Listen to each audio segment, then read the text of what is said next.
So, why do people settle for a partner? Let me share with you some anecdotes from prominent people, actress and activist Emma Watson. I guess Emma Watson was actually the Hermione character in Harry Potter. Not sure. My brain is playing up with me.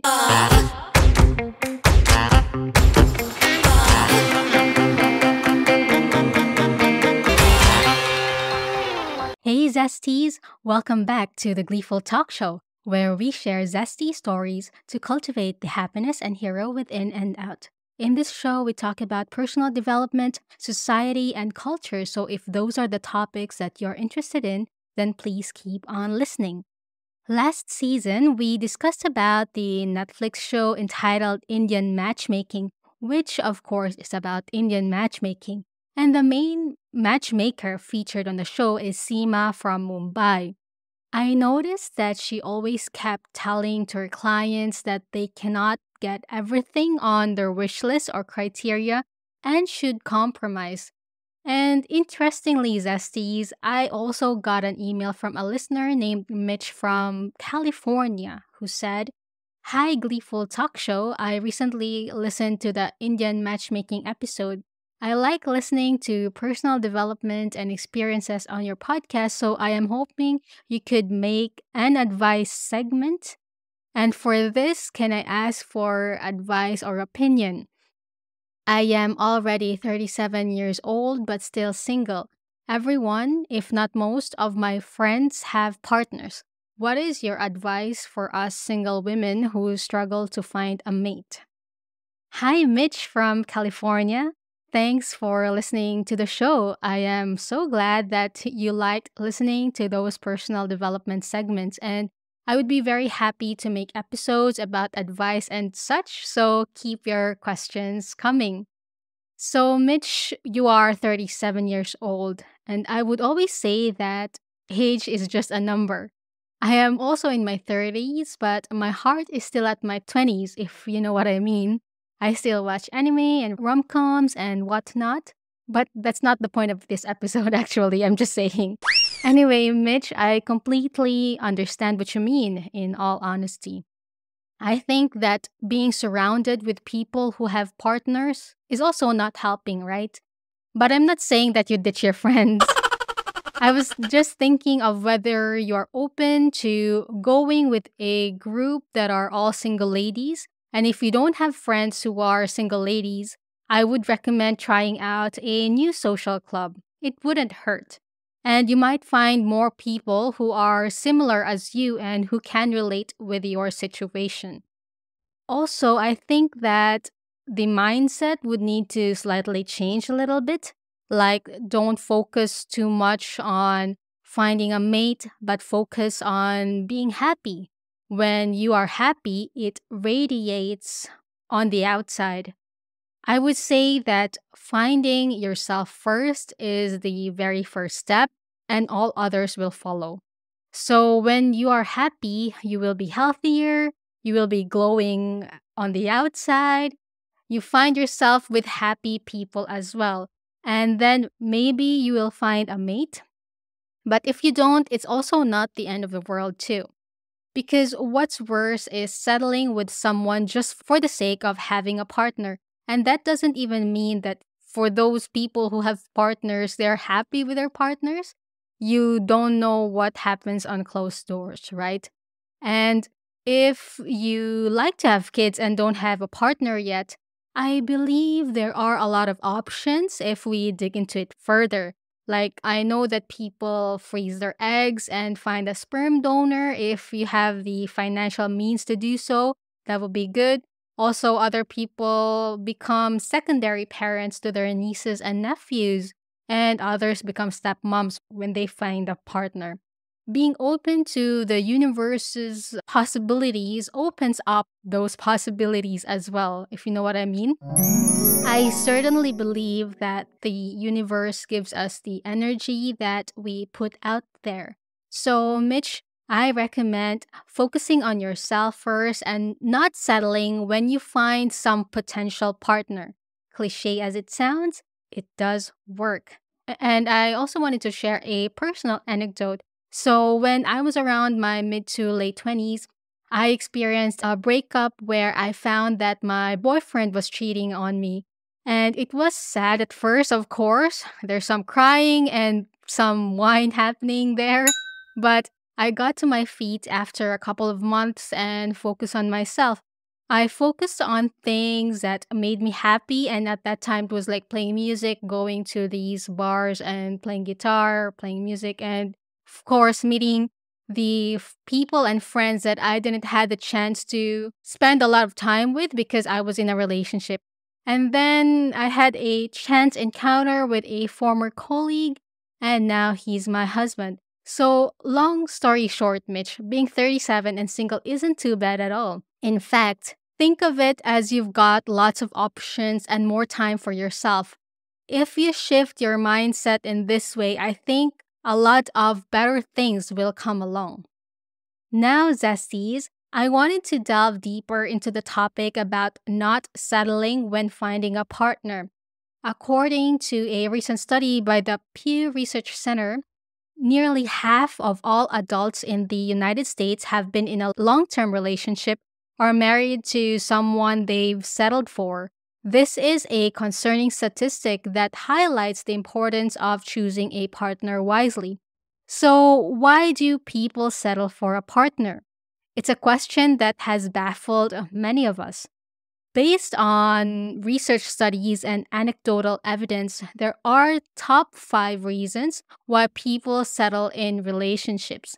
First and foremost, the fear of being alone. Many people settle because they fear being alone. They believe that being in a mediocre relationship is better than being alone and lonely. And that's why there are a lot of broken homes as well, Zesties. I think we shouldn't equate being alone to loneliness because there are people who have a lot of people around them but are still lonely. The second reason is the societal pressure. Some people feel societal pressure to be in a relationship, especially as they get older. They may feel like they need to settle for someone who is not a good fit just to avoid being alone. So I would say maybe this was one of the reason that Mitch has emailed us here. But Mitch, you're not alone. A lot of people feel these pressures from society, especially, of course, if a lot of your peers have partners already. And it's not something to be ashamed about, but something that we would need to acknowledge the reason. So once we acknowledge, this will set you free, basically. So you will not think that there's something wrong with you, but it's just you're feeling because of the pressure from society. Another reason from the research is low self esteem. People with low self esteem may settle for someone who does not treat them well or does not make them happy because they believe they do not deserve anything better. I think there was a movie before, it's called The Wallflower, and there's a very good quote from there. And I think it's also a pretty popular quote. This is not verbatim, but as far as I remember, something about we accept the love that we think we deserve. And if we think that we deserve this type of love, then we would accept that kind of treatment from our partners. So I think once we recognize our self esteem, perhaps, then that would trigger us to realize that this isn't actually we deserve something better than this. Another reason from the research is fear of missing out. In today's society, there is a constant pressure to find the perfect partner and have the perfect relationship. Some people settle because they fear missing out on this idealized version of love. And I guess social media is also contributing to this factor because a lot of people share their perfect lives on Instagram, their perfect partner, like these lovey dovey videos and photos with them together.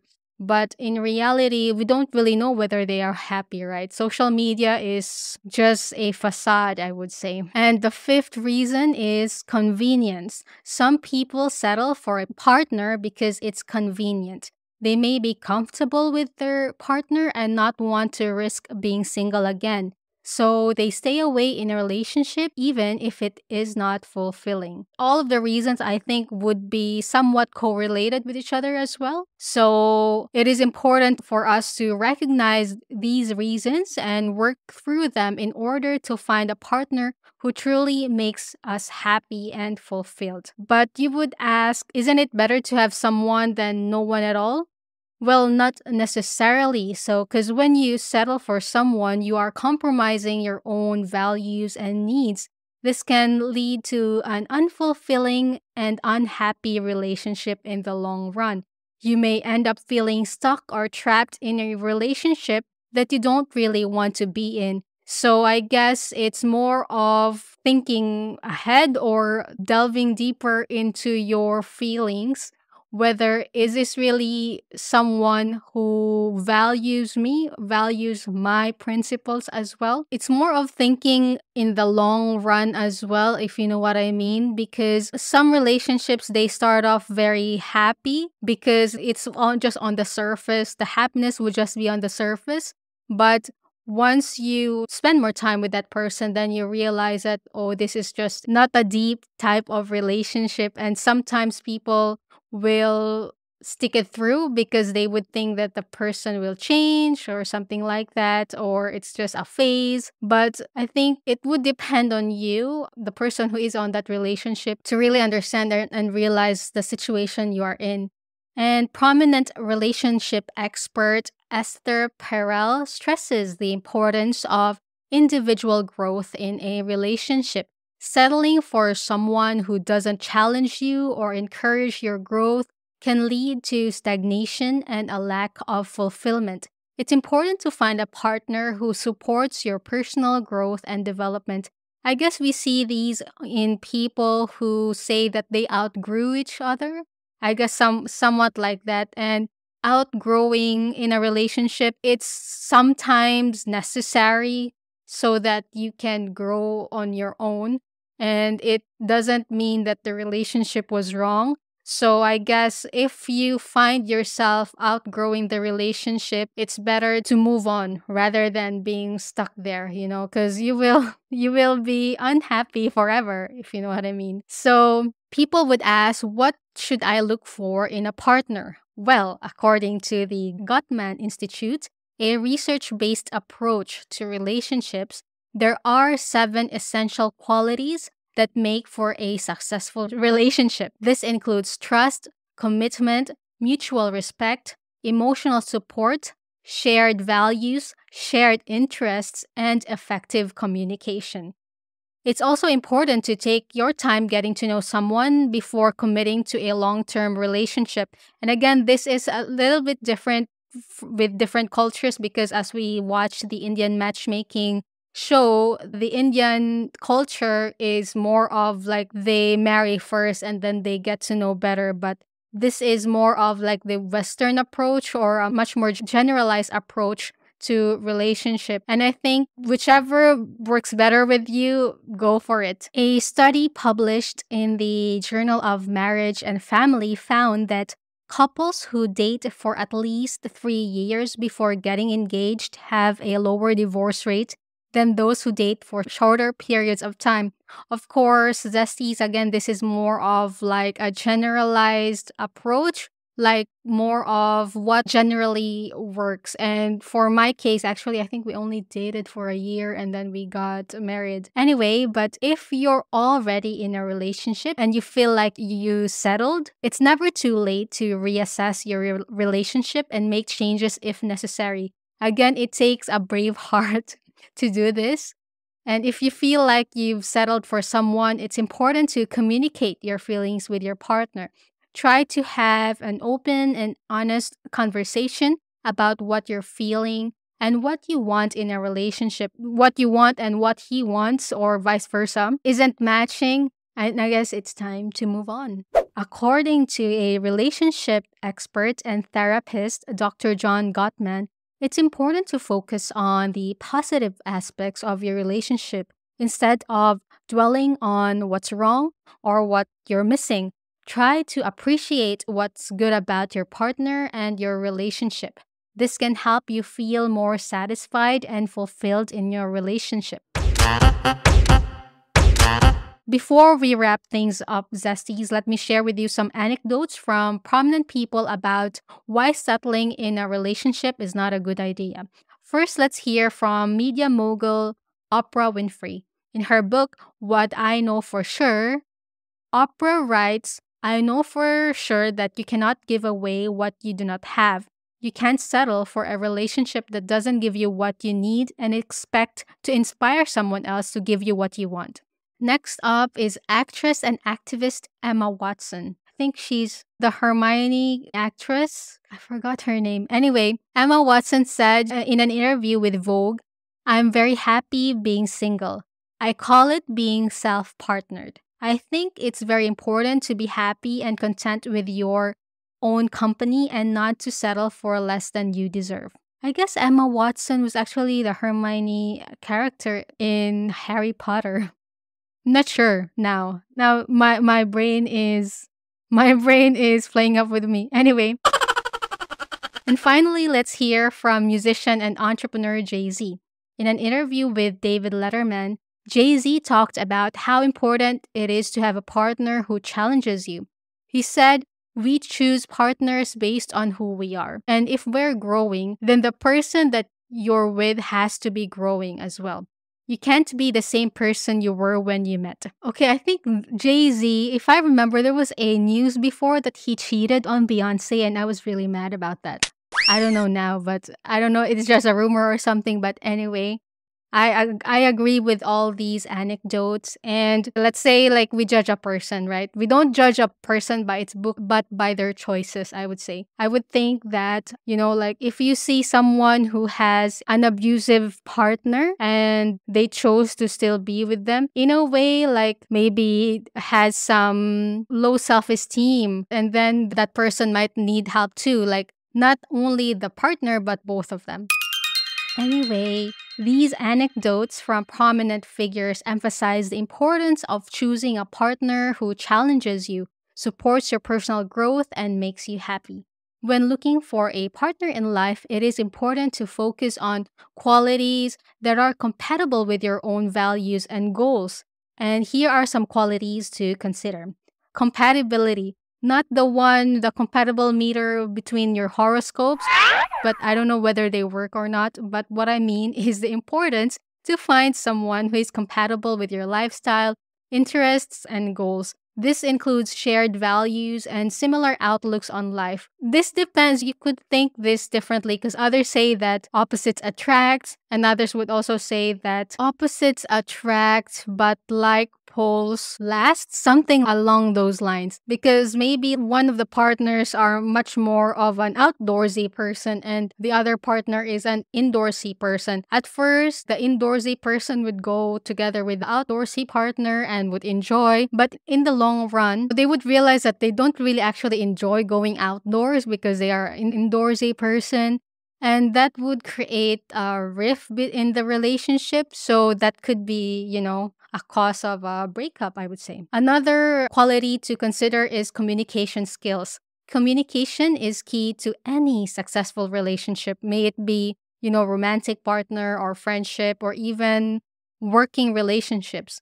And looking for a partner who is open, honest, and communicates effectively is a quality to find. Another is trustworthiness, of course. Trust is a fundamental aspect of any healthy relationship.